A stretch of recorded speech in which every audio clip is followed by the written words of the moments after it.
They huddled in the barracks under the humming lights of outpost Zerit, far from the galactic core. The recruits, scaled, furred, feathered, clustered around the oldest among them, telling stories of the soft-skinned mammals called humans. Private Rek, his carapace gleaming with fresh polish, clicked his mandibles as he mimicked human speech. Boo! See? They think we're afraid of this word, human. Pathetic. The room burst into squeals and chitters of laughter. Duran, the youngest of the Jithi lizards, slapped his tail on the floor. They say humans once wiped out the Goros swarm in a week, just a myth to keep us loyal. Exactly, Rex said. The generals love their ghost stories. Makes the fresh meat obedient. In the corner, silent as a fading star, sat Sergeant Halvar Corrin, retired veteran, legend, or liar, depending on who you asked. His single eye, gray and watery, reflected the flickering lights as he watched the new blood mock what they didn't understand.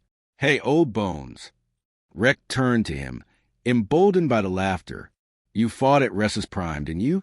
Tell us, did you see the humans with your own ancient eyes? More laughter. Corrin didn't move. He simply exhaled a breath that rattled in his chest like dry leaves. Tell us. Duran prodded. Did they really eat their dead enemies? Did they really cut out their own hearts to win battles? Come on, Grandpa. The room fell quiet.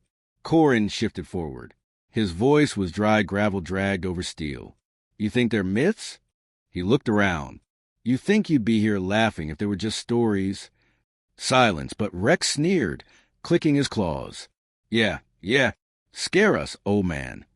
Corrin stood slowly, joints creaking under the weight of memories. He pulled back his uniform sleeve. A gnarled stump of flesh showed where his forearm ended.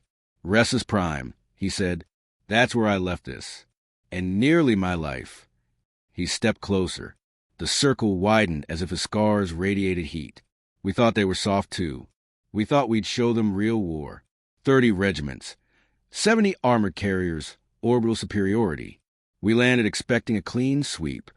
His eyes seemed to glaze, but his voice cut sharp to the stale barracks air. We found farms, little settlements, old men, women, children. So we marched in, burned the fields, rounded them up. Standard doctrine, terrorize, conquer, annex. Rex scoffed. And then the humans showed up and begged you stop? Corrin's mouth curled into something that might have been a smile. No, they didn't beg. He pointed at his stump. They did this. A farmer's boy, no older than this lizard here. He gestured at Duran. Slipped under our guard at night. Got into my tent. I woke up with my arm half off, and a blade pressed to my throat. He paused, letting the recruits see it. How the old soldier trembled at the memory. A boy, he whispered. No armor, no training, just rage. They're born for it. Rage. They carry it like a disease they spread when provoked. Rek tried to laugh, but it came out strangled. So one boy makes them legends? Corrin's I fixed on him, pitiless. You think that was all? After we massacred the village, we moved on, thought we'd won. Then the storms came. Night so black you couldn't see your own claws.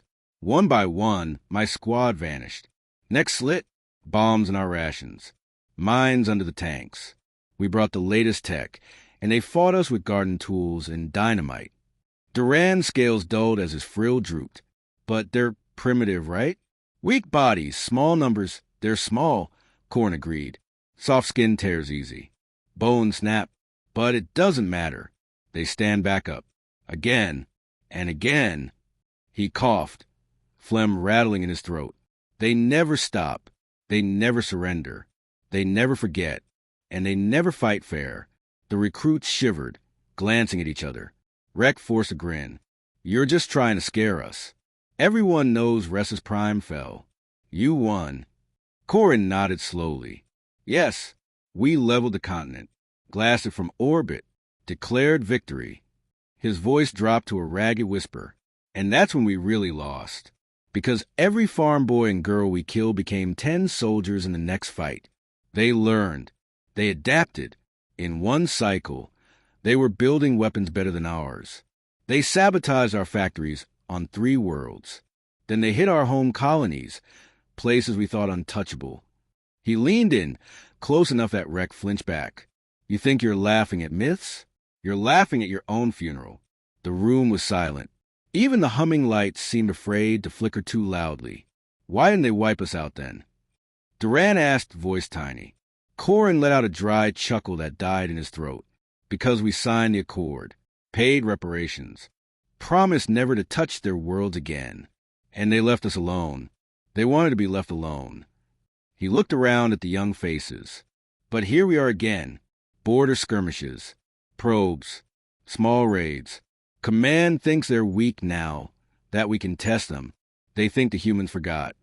He stared through them, past the walls, back into horrors only he could see. They never forget. Rex's mandibles twitched nervously. So what do we do, old man? If they're so terrible, why are we even here? Corin's shoulders slumped.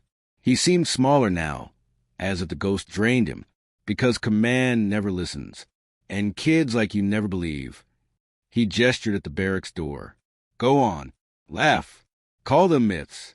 Next month they'll ship you to the frontier. You'll be the next ghost they tell stories about. If you're lucky. He sat back down, the metal bench creaking under him. The recruits drifted away in uneasy silence, their laughter dead. Only Duran lingered. He crept closer, voice trembling. Sergeant, is it true they eat their enemies? Corin barked a laugh, so sudden that Duran jumped. No, boy, that's just a story. They don't need to. They bury their dead with honors, even ours. Because to them, the real feast is survival and revenge. They don't eat bodies. They feed on memories. That's worse. He closed his eye. Go to sleep, lizard. Pray they keep sleeping too. Duran crept to his bunk, curling his tail tight around himself. Rec lay awake, eyes flicking to every shadow. Corin sat alone, staring at nothing, hearing the distant thunder of boots that once marched through mud and blood. Somewhere light years away, on a little blue planet, a child looked at the stars and wondered who might come next to try their luck.